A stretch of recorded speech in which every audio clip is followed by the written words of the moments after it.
bonjour à tous, bienvenue dans ce nouvel épisode de SM. Aujourd'hui on a un épisode qui sera relativement simpliste, parce qu'en fait je vais supprimer la ligne 111 de SM vraiment entièrement. Et pour ça donc voici la raison, c'est que la ligne a été tout simplement supprimée le 1er juin. Et donc oui, il va falloir tout simplement enlever tout ça. En réalité, ce n'est pas aussi simple qu'on pourrait le penser, de supprimer une ligne de bus par exemple sur ESM. Je sais que dans JOSM c'est un peu plus simple normalement, mais bon, je n'utilise pas JOSM, c'est... Mais en gros ici, ce que je vais devoir faire, donc si je reprends voilà, par exemple le tronçon de route, voilà, hop. Donc ici, évidemment, ça va être d'enlever le 111, voilà. Ce qu'il va falloir faire également, c'est enlever le 111 des arrêts de bus, c'est enlever aussi la mention du numéro 111 à chacun des arrêts de bus. Et pour les arrêts où il n'y a que le 111 qui passe, donc par exemple ici on a rue d'Estape. Là par contre il va falloir mettre carrément que l'arrêt est abandonné, donc en disused. Et oui, donc ça va prendre quand même un certain temps, parce que pour rappel il y a 4 branches du Proxibus. Donc en fait je vais pas enregistrer ici le truc, ou passer en vitesse accélérée ou peu importe, je vais simplement vraiment faire un avant-après ici. Donc quand j'aurai fini tout ça, on reviendra. Et voilà, donc pour vous ça va être quelques instants, pour moi ça va être probablement une bonne heure ici, donc tout de suite. 5 million years later. Voilà, c'est fait. Comme vous pouvez le voir, ça a pris un petit peu plus de temps que prévu. Mais bon, vers 6 heures, j'avais pas encore fini, donc j'ai quand même mangé tout ça et fait un petit peu mon début de soirée normalement. Et puis je suis revenu et je dois de finir il y a 10 minutes, un quart d'heure, quoi. Donc oui, tout a été effacé, je pense que je n'ai rien oublié. Donc on peut sauvegarder. Voilà, c'est pas très compliqué, et on peut envoyer, hop.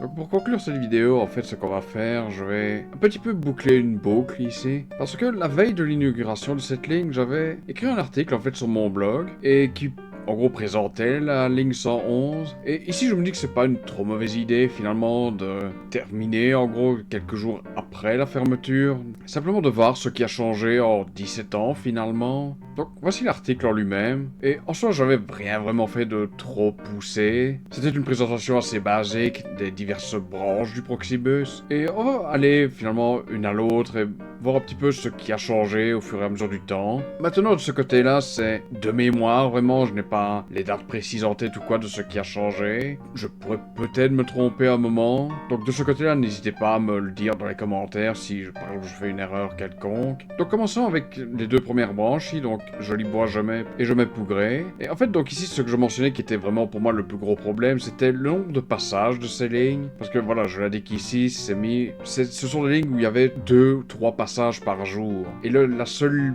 branche vraiment qui avait un nombre de passages, on va dire, correct, c'était celle-ci, donc celle qui allait passer à Ougré, qui montait jusqu'au Boncel. Mais c'était une ligne qui ne passait que le mercredi, parce que ça correspondait au jour de marché à Ougré. Parce que sinon, voilà, une autre critique un peu plus bas ici, donc voilà, là je parle un petit peu donc du réseau à l'époque de Serein. Ici, voilà, par exemple, je l'indique, pousser tous les bus de la ligne 41, aller jusqu'à Ougré, pas les arrêter à la gare routière ou au coin de la banque. Mais donc voilà, pour parler des améliorations donc qu'il y a eu entre temps. Donc en fait, donc le 41, donc voilà, que je viens de mentionner, je pense que c'est quelques années après, j'aurais tendance à dire que c'est quand ils ont commencé le boulevard urbain, qu'ils ont fait la partie qui est maintenant la rue du Charbonnage, qui était la rue des Cibonniers jusqu'il y a quelques mois. Je pense que c'est probablement à ce moment-là qu'ils ont dû pousser les 41 jusqu'à Ougré. Donc dans ce cas, ça aurait été, je sais pas, genre 2014, je pense, 2015 peut-être. Ils ont poussé les 41 finalement jusqu'à Ougré. Non, ils vont même jusqu'aux amphithéâtres, au Sartinement. Mais maintenant, voilà, tous les 41 au moins vont jusqu'aux ateliers centraux au minimum. Donc c'est vrai que voilà, ça par exemple, c'est une partie qui a été améliorée avec le temps et qui limitait l'intérêt de cette branche ici. Sinon, voilà, pour l'autre partie ici, donc qui passait par Mabot et Jemay de manière générale. Là, par contre, c'est le 22 qui a été amélioré. Parce que je me souviens plus vraiment d'où il s'arrêtait avant. Je pense que c'était à Saint-Nicolas ou Montenier. Et ça, de nouveau, c'était il y a... Je pense que c'est un peu plus récent, ça, par exemple. Maintenant, j'ai envie de dire que tous s'arrêtent à la gare routière.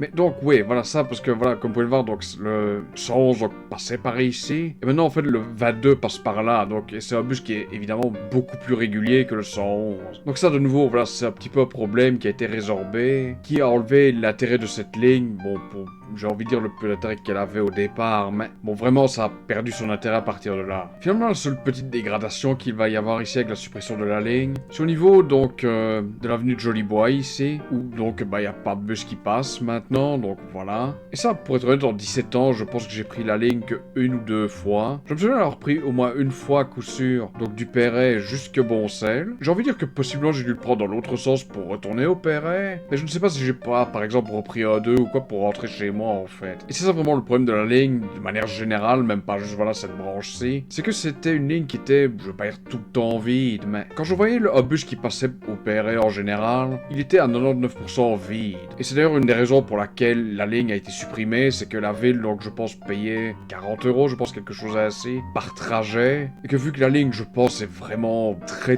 peu empruntée, il n'y avait même pas une raison, disons, d'intérêt public de garder cette ligne. Fatalement, on ne parle pas ici d'une question de rentabilité, puisque c'était une ligne gratuite pour tout le monde. Donc voilà pour ces deux premières branches, sinon on va continuer un petit peu ici, aller à la branche suivante. Donc ça c'est celle avec laquelle on a commencé la vidéo, donc c'est celle qui partait de la Châteauqueux puis qui allait à Boncel. Donc ça c'est un changement, enfin il y a une amélioration beaucoup plus récente de ceci, et ça c'est avec les changements qu'il y a eu avec le nouveau réseau, avec le tram. Donc maintenant en gros voilà, de Seraing par exemple, ce que vous pouvez faire c'est prendre le 44. Évidemment il n'est pas aussi direct ici que le 111, mais bon, et ça de nouveau voilà, c'est un truc que j'avais mentionné dans les améliorations possibles qui seraient intéressantes de faire. Donc c'est le point suivant, le voici. Donc voilà, pousser tous les bus de la ligne 2, 25, 32, aller jusqu'au Boncel et non au Beau Séjour, ligne 2 et 32, ou au Centenaire, ligne 25. Et ça donc voilà, pour cette ligne-ci en particulier, c'est pas le 2 qu'ils ont repoussé, enfin, ou le 9 actuel, c'est une partie du 27 finalement. Mais maintenant voilà, il y a le 44 qui est un peu plus régulier quand même que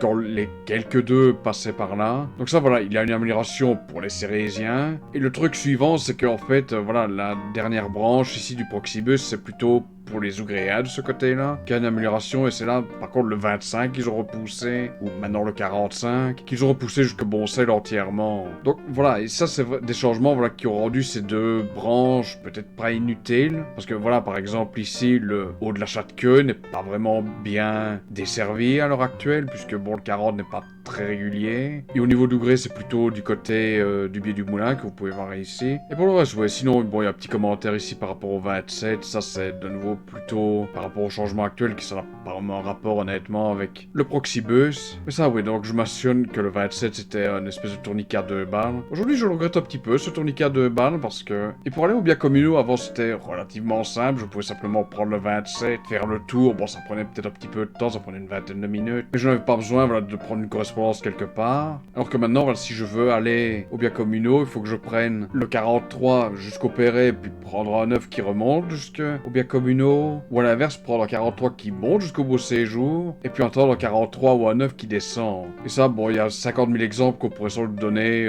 dans tout Seraing. Et ça, voilà, je veux dire, ça n'a pas vraiment grand-chose à voir avec le Proxibus, mais c'est, par exemple, ça, vraiment une dégradation qu'il y a eu. Parce que, par exemple, il y a 2 semaines, il y a eu les vacances de Pâques, et le bus passe aux heures, pas aux heures de pointe, mais genre entre, je pense, 13h et 17h, il passe tous les 3 quarts d'heure, et le bus est blindé à chaque fois. Et bon, j'ai une moto, mais en général, voilà, pour des trajets courts, voilà, pour aller faire mes courses au Biais communaux, j'aime bien en général prendre le bus. Et c'est vrai que voilà, par exemple, pendant les 2 semaines, j'ai préféré y aller en moto, honnêtement, parce que j'ai dit le bus était bondé. Et bon, c'est pas l'idéal, quoi. Et d'ailleurs ici, donc, vous pouvez peut-être lire vraiment la très courte conclusion que j'avais écrite à cette époque-là. Voilà, ce Proxibus me semble plus être une emplâtre sur une jambe de bois qu'une solution crédible au problème de transport de Seraing. Et ça, bon, on peut le voir, donc il a fallu des changements beaucoup plus sérieux sur des lignes traditionnelles, classées. Parce que le Proxibus, honnêtement, j'ai dit, ça n'a jamais été une ligne qui a été, je pense, empruntée beaucoup. Maintenant, voilà, je n'ai simplement vu en général que la ligne, donc Châteauqueux-Boncel, vraiment. Les lignes qui allaient à Ougré ou Gemève, j'ai jamais vraiment fait très attention à celles-là. Mais j'ai vraiment pas tendance à penser qu'il y avait beaucoup plus de monde sur ces lignes-là, honnêtement. Et voilà, ça me permet de boucler cette boucle, tout simplement, 17 ans plus tard. Mais ouais, voilà, donc on a cet article que j'ai écrit la veille de l'inauguration. Aujourd'hui, voilà, 3 jours après la fermeture, ben, je l'enlève de SM. Maintenant, pour être honnête, ça a été rajouté il n'y a pas si longtemps sur SM, puisque c'était même une vidéo que j'avais faite d'Améliorant Seraing il y a 2 ans d'ici, je pense, maintenant. Mais voilà, bon, il fallait bien l'enlever. Bon, je m'étais dit, tiens, voilà, c'est peut-être une vidéo à faire, tout simplement. Donc voilà, j'espère que cette vidéo vous aura plu, et à la prochaine. Salut!